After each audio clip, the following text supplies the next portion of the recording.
Delegation. Such a nice word. We hear about this in all the books, in all the webinars, that leaders need to delegate. Once I also heard that you are really a good leader if you can delegate everything. This is which is making the difference. Delegation. Is this real? Is this really a good thing to delegate everything?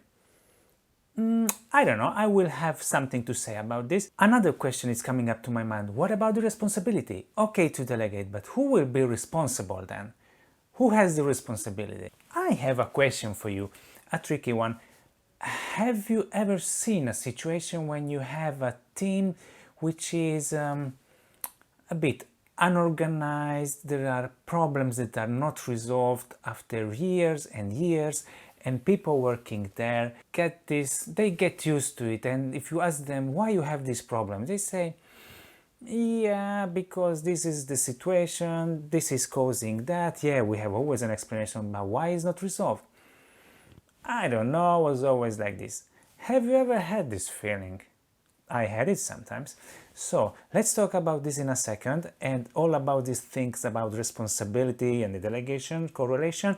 But first of all, the presentation. So welcome to my channel, Leader to Lead, and my name is Balint.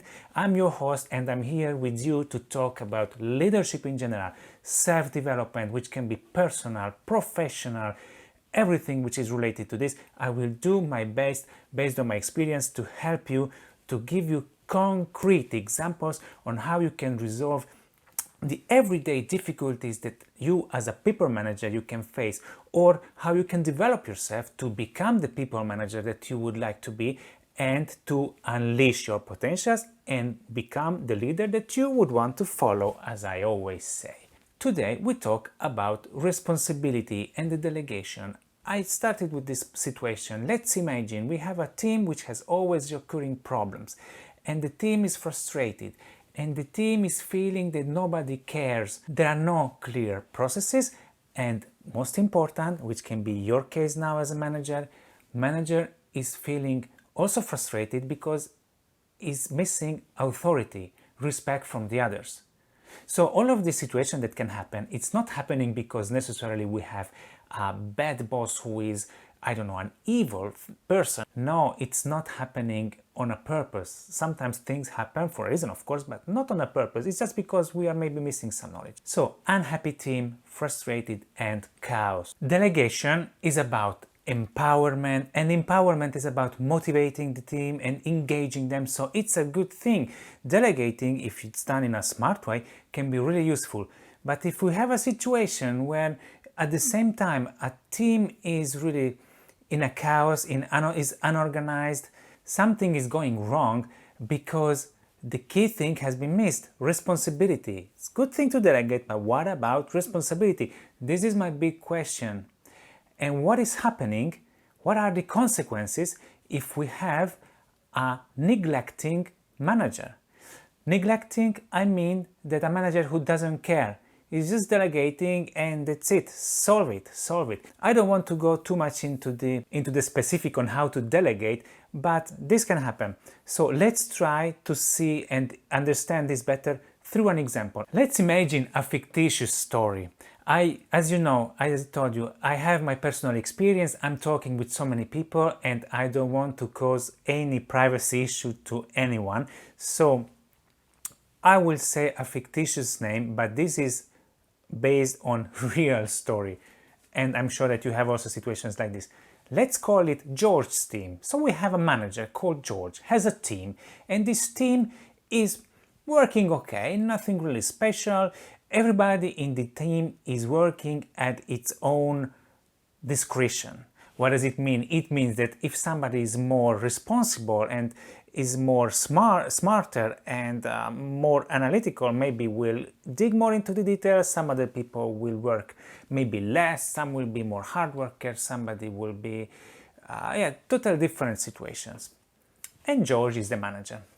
Now, let's imagine a situation that another department is causing an issue which has an impact on George's team, because George's team is in frontline. And imagine, it's again so typical in a company. We can have frontline who's facing the vendor or is facing the customer, and we have the back office who, for whatever reason, is creating a problem or it is not following a process, and it turns out there is a problem. This is normal. This is the typical situation when we have a problem. But as I said, the problem needs to be solved. So what will be the resolution? Let's imagine still that somebody in George's team, one of the employees who's more responsible, will go to George and will say, look, we have this problem, I received this email, it turned out that we have a problem. Going to the boss, that's a good thing. And the manager will listen and will say, okay, thank you. And then it is going to the right hand of the managers. Every manager has an expert or a right hand, somebody who is helping in specific tasks, is connecting more maybe with the operations, because not all the managers are really into the detailed operations, right? And this is okay. So the manager will just contact John, so George to John. Hey John, this is the problem. There is an impact. We will need to contact the customer. Please work with it. And that's it. There was a delegation, right? Let's say. And as a second step, John will go to the team. Guys, as you can see, George mentioned that we need to correct this. So please go ahead, and in case you have questions, just let me know. So this is what happened. There is a major issue. Somebody is reporting it, and the manager is just saying, fantastic, please solve it. John, can you take over? Yes, sure. Guys, solve it. What happened? We are just pushing responsibility. So where is the responsibility? Again, it's a good thing to delegate, but is this the way of delegating? And these are real facts. So just try to imagine what is the reaction. The team will be completely frustrated, because if there is a major impact on the workload, this has to be organized somehow. What is the action plan, and what is the corrective action and the root cause analysis to try to avoid this in the future? These are all things that, in my opinion, the manager should follow, even if it's not doing it in detail, but the manager should really take care about these things.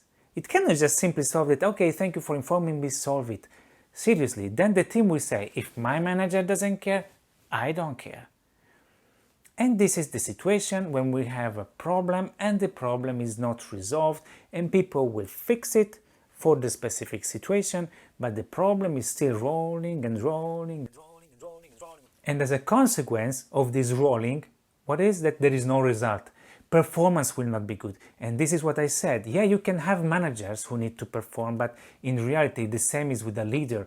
A leader can also deliver. It's not that management is about delivering and leading is about inspiring. In my opinion, these things are connected. So a leader will also manage, but it's a leader. It's doing it in a different way. So also a leader can delegate, but the leader will do it in a way that will really engage the people, because he will care about what is happening with the people. And then there will be the results, because people will be engaged.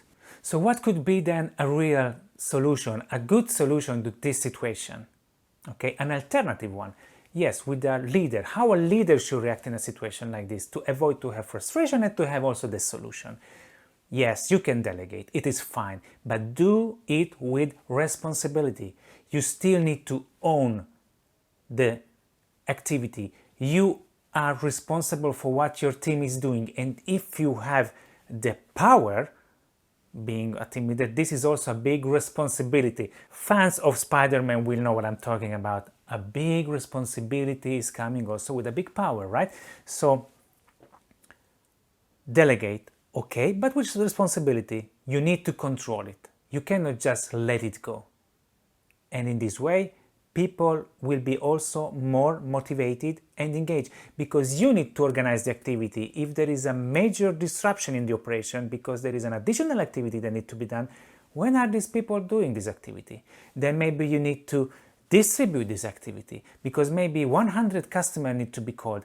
Can we just leave this on the person who realized the error? Because let's imagine we have in the team somebody who is really focused on giving a proper service because it's working like this. But with a manager like this, you will lose your motivation to do it, right? Because we say, hey, if I'm spotting an error, then the resolution is on me, then what I'm going to do, I'm not going to spot the error. Is this the right attitude? For sure not. Delegate but with responsibility. That's all for today. I hope that you enjoyed the video. And now it's time for my request. So please, put a like on the video if you enjoyed it, and your comments are also really welcome and appreciated. And eventually, if you feel so, also a subscription to the channel would be even more appreciated. Thank you very much. Next video coming for next week. Thank you again and see you next time.